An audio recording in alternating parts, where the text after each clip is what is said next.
Welcome to the DNA Advantage podcast, where you can learn facts about your DNA that can help you live a healthier, longer life, doing all the activities you dream of doing.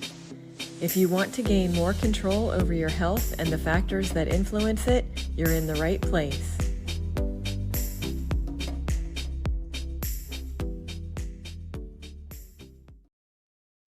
Hi, welcome.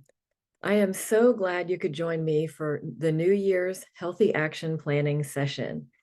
Even if it's not late December or early January, this process is extremely valuable whenever you have goals, whenever you have something that you'd like to achieve for health, and just making a plan, giving yourself the time and the space to plan out how you're going to achieve it.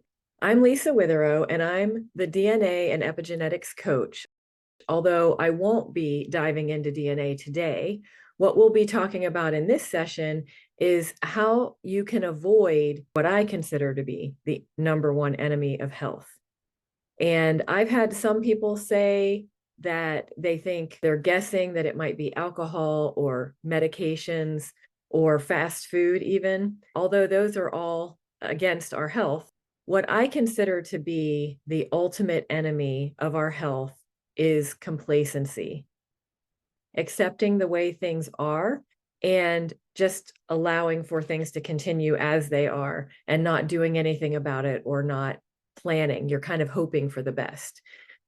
In our society, that's what is promoted when it comes to health. So I don't consider it to be our fault necessarily for this, but I do think we need to take control of our health and take responsibility for how things are going, and we'll be much better off. We've been taught that it's normal to have symptoms, to go through life without structuring a health plan, accept the way things are going, and minimize the symptoms so that they aren't bothering us as much, but not really getting to the root issue. When we do get to the point where we aren't handling it well on our own, then we go to a doctor. We're told, okay, now you're sick, you need to go to a doctor. But that's a setup for everyone involved. That's a setup for us.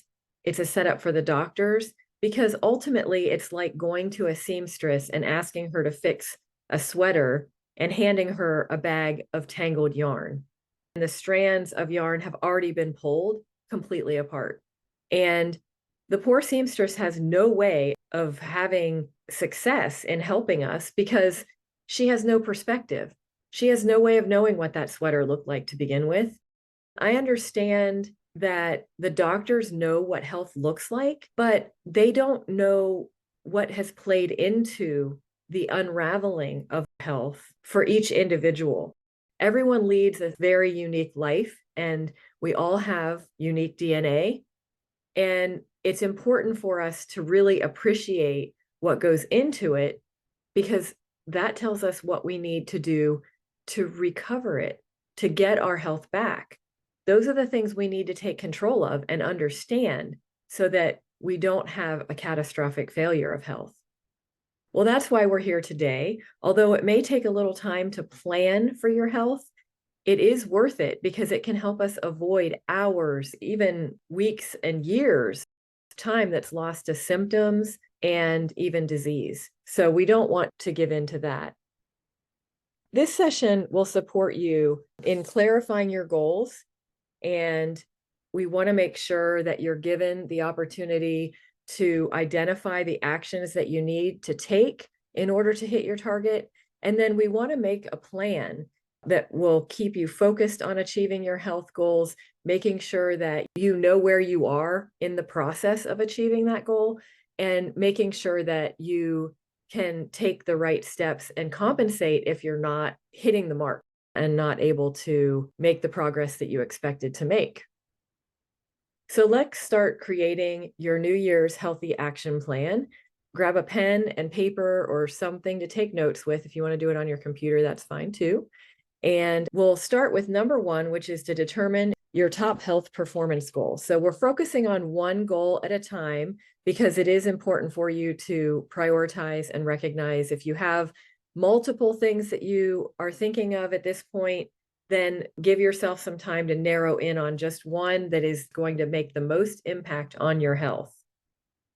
And the first thing that we want to do is look at where we want to go. It's like a roadmap. Before you get on the road, you want to know where your destination is because you want to go in the right direction. So it sounds simple, but it's common for people to just let it ride when it comes to health. And I don't know if we expect it just to stay the same, but in most cases, we find that it gets a little bit worse. Something that's really easy to quantify, and we look at weight gain. They say that you gain like 1 to 2 pounds every year as we age. And that might not seem like a lot, but it does add up. And eventually we get to that tipping point where it is working against us. So we want to make a plan. It doesn't necessarily have to be weight related, but we want to make a plan to maintain our health and focus in on our goals. Many of you will have a category in mind, like fitness or nutrition or weight loss or a performance goal. But if you need help deciding, I do have an activity that could be helpful. Imagine that you had a magic wand and you said, if I could change one thing with this magic wand related to my health, what would it be? It's important because although it would be nice to make it that easy and just wave a magic wand, making a plan for it can be almost as simple because then we break it down into increments of how you're going to do it. So I think that identifying what it would be and then looking at how you're going to do it will come next. So even if it seems like it's an impossible or something that you've tried to do, but you haven't been able to accomplish, or something that you've had kind of as a pipe dream and you said, oh, I would love to do this, but it just seems like it's out of the realm of possibility, don't let go of that. Let's write it down at this point. And then as we walk through the next few steps, you can narrow it down and see if it is something that you could focus on this year. So the next step is we want to get specific, get focused on the details of what the goal is. We want to clarify what it is that's going to really make us healthier, happy. What is it going to take? So there's an example. In my case, about 2 years ago, I was thinking what my magic wand wish would be, and it was to lose weight because I thought that was my ultimate goal. I was getting older and I felt like I had gained weight and I felt like it was impairing my progress in other areas. My left knee was starting to have intermittent pain, which was odd. And then I just felt like I wasn't as flexible and just didn't have the mobility that I normally had when I was younger. But when I really got into this specific category of clarifying and quantifying, I realized that what my real issue was when I was younger, I always identified as a fit person. And as I've been getting older and I didn't have the same mobility and I had gained weight, that really muddied the water for me and made me feel like I wasn't that fit person I always believed that I was. The clarification of that really helped me to identify not only what my goal was, but why it was important. So clarifying what it is that you want to achieve helps you identify some of the next steps. And then we want to quantify. So in my case, being able to quantify how much weight I wanted to lose related to why I wanted to lose it was easier to do. Making an outcome that's measurable so you know where you are, what you've accomplished so far, and even breaking it down. Let's say that you want to lose a particular amount of weight by the end of the year. You can break that down into each month and make it a lot more realistic, and you're able to break it down and see what your progress is as you go along and not feel like this is just, again, a pipe dream, something that you have made up and it's not something that you can actually achieve. And then, of course, time.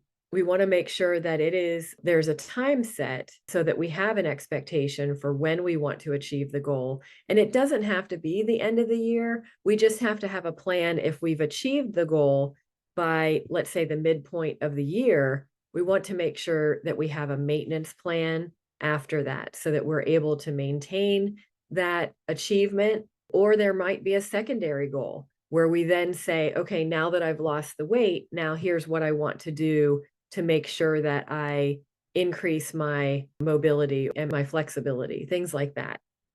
And then making sure that it's actionable, again, realistic. I kind of touched on that already, but within your control is important too, because when we start to look at goals and we think about what we want to achieve, we want to make sure that it's within our grasp and that it's not something that's dependent on one other person or a company or something like that. So just making sure that you set yourself up for success. Examples of this would be somebody might say, I want to eliminate my headaches. That's great. But another way to say it would be like reduce headache frequency by at least 70% by December. For a runner, they might say that they want to shave off a second off of their mile by the end of the year. Develop a personalized eating plan and maintain it at least 80% of the time. And then, of course, weight is easy because you can, again, it's easy to quantify. So lose 20 pounds by July 2024 and keep it off the rest of the year.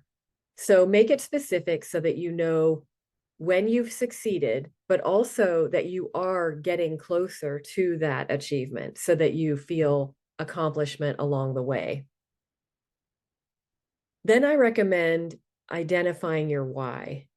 And the why is important for validation because when you think about why do I want to lose weight, like I've already indicated, that was really valuable to me because I was able to validate that indeed it was an important goal to me because our identity is very important to us, recognizing who we are and what we value. I value fitness. I value health, and anybody who knows me understands why that is, because with the loss that I've experienced in my childhood and then growing up, the losses, you realize that we have some level of control over our health. And when I was growing up, I felt like all the messages that were coming to me were that we did not have control. So I was able to validate my goal by understanding that my values are very much about fitness and health and wellness and maintaining control over what we have control over. Obviously, there are some things we don't, but we do have a lot more control than we recognize. Another reason that we want to identify our why is inspiration. What inspires us to achieve a goal or set a goal? And sometimes when we get into this process of understanding why, we may up the ante and say, you know what, actually, I'm not just wanting to lose weight. I also want to make sure that I'm improving my fitness in that process. So that may shift it from just dieting to diet and exercise, and the emphasis being on exercise because fitness was such a big goal for me. And then motivation is another thing. When we look at our why, it's a huge motivation when we hit a bump in the road or we realize I have 15 things I need to do today. I think I'll just have to pass on my workout. Well, when you know what your why is, you're going to bump up against that and say, wait a minute, that's not okay because I have a very, very strong reason why I want to do this and why I want to achieve this goal. So I have to do this. I have to fit it into my day. So that's really important. And then, of course, commitment. And like I've already indicated, my commitment, once I realized that I had such a strong value for fitness and health, and I was not doing anything to uphold that value on a daily basis because I felt like I was so busy with my work for so long. And I was just distracted with the kids and doing all these other things for other people. And then I realized, wait a minute, these are my values. My commitment is 100% once I realized that. So I needed to get back on course. Number 4, we want to determine the actions necessary to hit your goal. And that's a pretty obvious thing when it comes to weight loss. We say, okay, well, we want to look at our nutrition, we want to look at our activity level, but even things like sleep. We want to make sure that we have proper sleep because you want to make sure that you're stacking all of the odds in our favor to actually accomplish our goal. Some steps may seem unrelated, like sleep. It may seem unrelated to weight loss, but if you think about the individual and what you're facing, for me, I had had an experience with adrenal fatigue. I had experiences over time where I had just gotten burned out and I had high cortisol. So for me, sleep was a big thing because my body didn't want to let go of the weight. If I didn't get sleep at the right times and the right amount of sleep, cortisol was continuing to stay elevated, and that holds on to weight. So you just want to make sure that you're looking at your own personal needs and you're identifying all of the actions that you can take to help support and achieve your goal.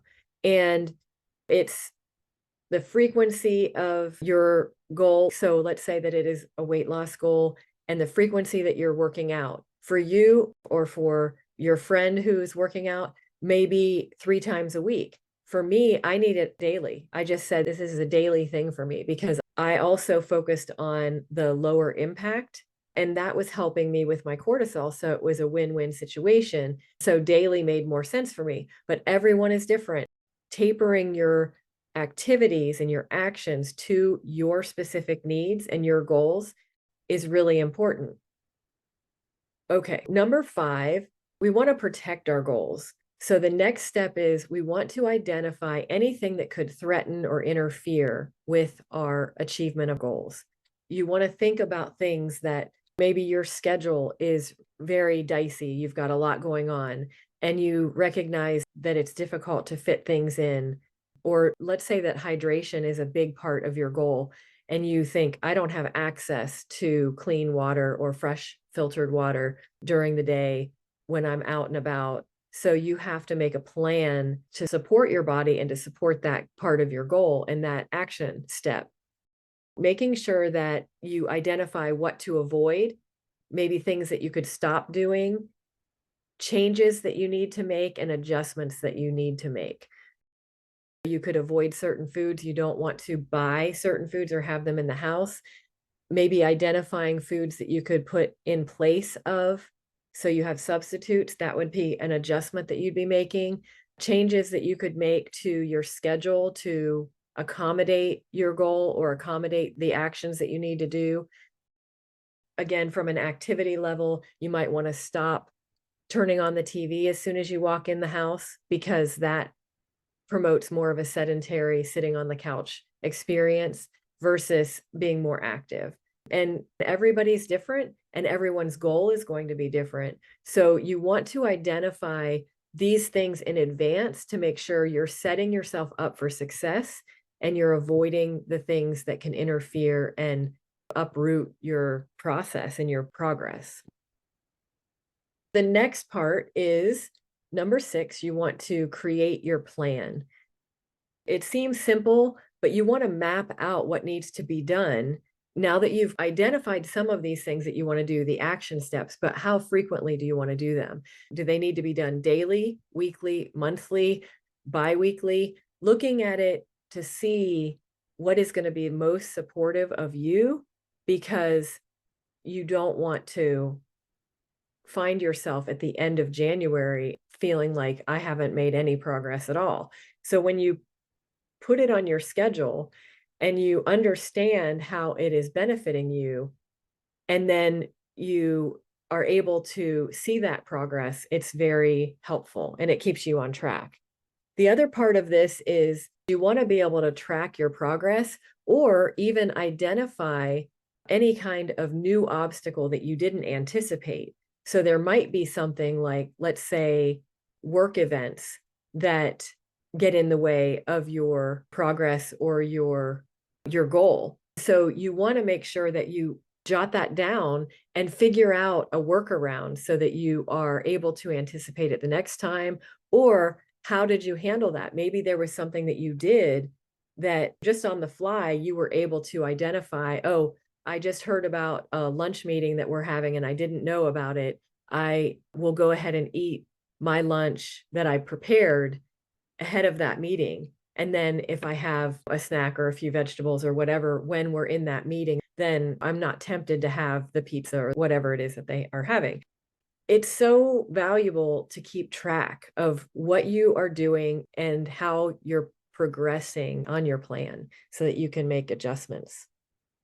Number 7, you want to recognize what your support is. So you have a support system, and a lot of people don't leverage that support system. It could be a family member, it could be a friend, it could be your spouse, but making sure you leverage the support system that you have. You have believers, and being able to talk to them and relate to them, share with them what you're doing and what your progress is. And they may have questions or recommendations and thoughts for you that you would never expect that are really helpful. Another option is a partner. Especially going into January, you see a lot of people are setting new goals and new expectations for themselves. And getting a partner that you can confide in and talk to and compare notes on how you're doing, having checkpoints and discussing the progress so that you could be an advocate for them. And then they can be very helpful for you and bolster each other when you need it the most. And accountability, you could have another accountability partner, or your partner themselves could be that accountability point for you. But accountability is great because you can tell people, my goal is to lose 3 pounds a month. And there's a checkpoint. You talk to them, you say, in order to do that, I'm eating fewer carbs and I'm making sure that I work out 3 times a week. There's a commitment right there. You've shared it with your accountability partner, and then they can check back on you and ask questions. You can be your own accountability technically, because you can track it and look at it, verify, and then positive or negative feedback from yourself can be sometimes more harsh than anyone else. But I think it's really valuable to have an outside perspective, because they might even ask you, do you think that's realistic? Is that something that's really going to get you where you want to go? And is it getting you where you want to go? So there's accountability there. And then coaching is the fourth element here in the support system. And that is huge because it's usually someone who has accomplished the goal already or a similar goal. And they have the experience and they know what the bumps along the road are. And they can share with you what they have had happen, what they have done to overcome the challenges, and what they recommend to avoid certain pitfalls. So a coach can be really helpful. Step number 8, we want to determine the resources that you'll need to achieve your goal. When it comes to the resources, this is really big because we want to make sure that we make the experience easier and more fun. And sometimes resources can be really helpful for that. I'll give you an example. When we're looking at a task like tracking something, we might think, oh, it just makes it more difficult. But if you have an online tracker or an app, or even a note-taking system on your phone that just makes it easier and actually more fun, and you can just click a button, or it gives you a reminder and an alarm to work out, or have you done this yet today? It can be more fun. It can be helpful to guide you. So making sure you identify the resources. And then, of course, it's workout equipment that you might want to have access to. If you're working out from home, you might just need some basic weights, or you might want to have a yoga mat, or you may want to have a variety of protein sources if you're going vegetarian. You want to have things that are going to make life easier and you're going to enjoy it more. You have variety instead of only eating 5 foods, because that's not ultimately going to give you long-term success. You'll get sick of it. Your body will become so used to it that it becomes not as advantageous for your goals. Some of the other things you might say, my sleep is really important to me. Maybe a new pillow that makes you more comfortable and you sleep better. If you have a water filter that you could get that would make it easier, or a big water bottle for transporting the water when you're traveling or when you're working longer hours. So just getting things that really support you. Even as you go along, you may find that you want to increase the support that you have of your resources. So let's say, as an example, needing heavier weights, you might need to increase the weights, or you might want to get a gallon water bottle to carry with you because you can refill your other bottle. You've gotten so good at drinking water that you run out and you want to be able to refill it on the go. Things like that, that as you go through the process, you're going to circle back to some of these steps to see what resources you need. And the other thing that's really important is if you're not achieving your goal at the pace that you want, or you feel like you could do even better than you first thought, you want to increase the challenge, it's looking at resources that you haven't had before, understanding your body, and you start to realize that I'm actually having this problem more frequently than I thought, because now I'm much more focused on how frequently I'm having the headaches or how frequently I'm having the knee pain. When you realize that, you may want to increase or add some resources that will help. I've had clients come to me who've been working on a goal for a long time, and they've hit a wall where they're not able to break through a particular plateau. And adding another resource or another support system can be very helpful in identifying what your body needs the most. And you're able to give yourself more of a personalized approach. Number 9 is review and refine your final plan. When you look at your plan, initially, you're going to review it and make sure, again, that it's realistic and that you have the clarity that you need and everything is timed and you understand, okay, so my expectations are clear in this plan. So you just kind of review it and make sure. But even more important is to make sure that you're reviewing it on a regular basis. So monthly would be good to review your plan and see, where am I with my progress? And do I have all the resources that I need, all the support? Am I leveraging all the support that I have? And then just looking at what you're faltering on, what your challenges are, and see if there's something else you need to be doing to improve and make sure that you hit the mark at the end of your goal. Depending on the complexity of your goal and how long you've been dealing with the challenges, you may want to consider talking to a coach if you haven't already gotten one, or you might talk to a chiropractor because you're realizing you might have an alignment issue that's causing the knee problem, or you might want to talk to someone like me about your DNA to understand better what are the contributing factors. So it's really helpful to get yourself to the point where you are learning so much about your body that you can be your own advocate and you can be in charge of your health and identify when things are going really well and then when things are going sideways before they get really bad. Step number 10, you want to determine how you'll celebrate or reward yourself for achieving your goal. And for some people, this may seem premature or even unnecessary, but if you think about it, by emphasizing the significance of your healthy goals, you're giving them more weight. You understand the importance of them and you're valuing them as much as you would getting a job or doing something that is an accomplishment. This is a huge accomplishment because you're putting forth effort and you're valuing what is going to carry you through life. If you're not healthy, there's a lot that you can't do in life, and we can't allow for that or just leave that up to chance. The reward of health is certainly enough, but don't take it for granted. Celebrate when you actually get the chance.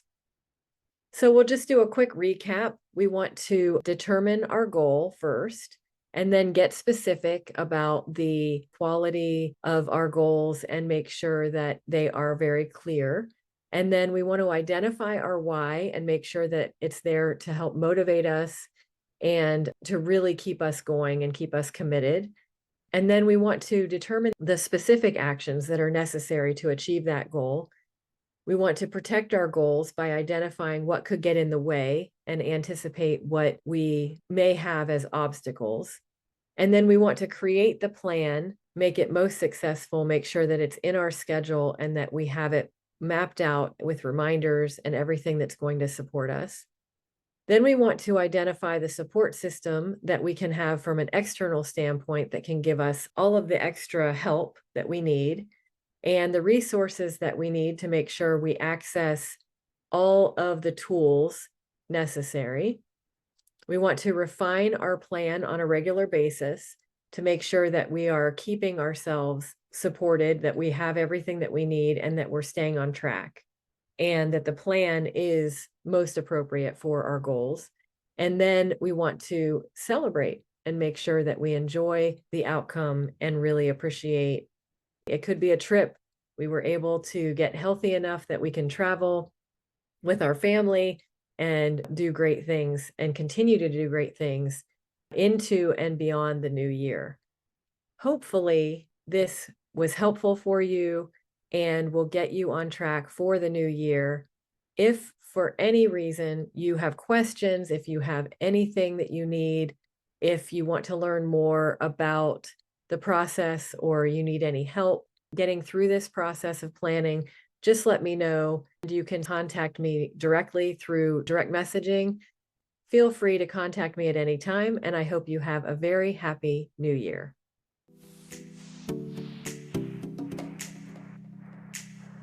Thanks so much for joining me to learn about DNA health. If you enjoyed this episode, please subscribe and leave a review. If you'd like to join my free community where we delve into more details about DNA, just click Community below.